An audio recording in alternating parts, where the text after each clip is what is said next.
Welcome back, you guys. My name is Legit Lee, and this marks part 2 of me working on my DIY electric mountain board. I have built something like this before, so I still have some of the parts.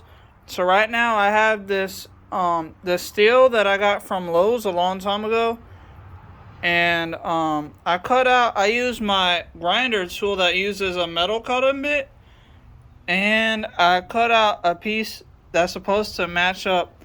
Basically, I'm making a motor mount. So this piece right here is dented because I bent it to an angle.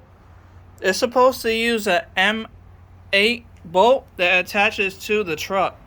So it's supposed to go right on here, and then I put an M8 bolt right inside of there, and then that will help to mount this piece together with these.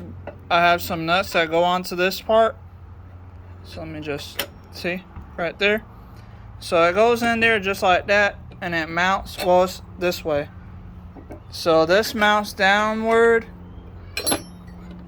and gets attached to the M8 bolt that I have for my truck over here. These are basically M8 nuts for the truck. Anyway, I attached this piece to the M8 bolt, and then I attached these nuts to this part. This is this is a motor mount for my Outrunner motor, and it has a long movement in it, so that way you can pull the chain to make it nice and tight. So I'm making a new one with this piece of steel that I got, and the steel that I have is over here. This is the piece that I got. It's shorter because I just got done cutting out the piece that I needed. But this is what it looks like. So I had this for a while, and I cut out 2 different pieces so that way I can make the I had to drill another M8 hole for my nut for my bolt to go in. This is a M8 bolt right here, and it uses a regular Phillips head and a flat head too. It can use both. So that goes into basically a piece that looks like this, but it's sideways, like it's dented to an angle, and then I can attach my motor, and then I can attach the chain. See, I got a sprocket already on here, but I'm gonna get me a new one. For basically the sprocket that I'm looking at lately is for like motorcycles. It uses a 25H chain in the sprocket. So I'm thinking about getting that. I just haven't done it just yet.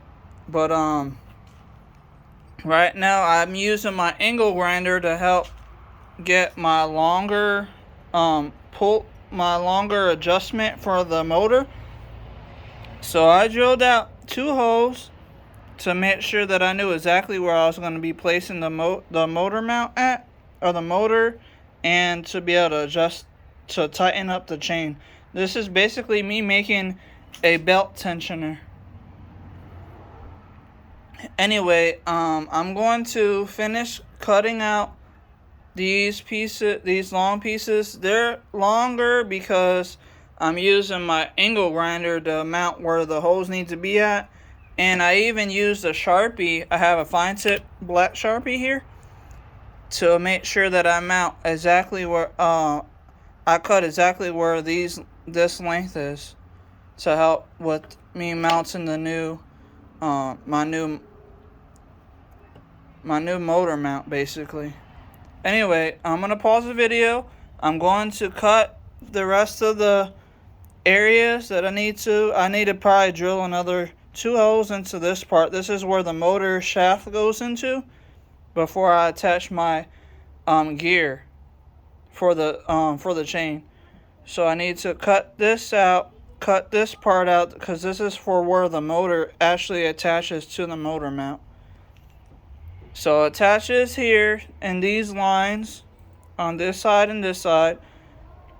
And then in the center is where you put the motor shaft.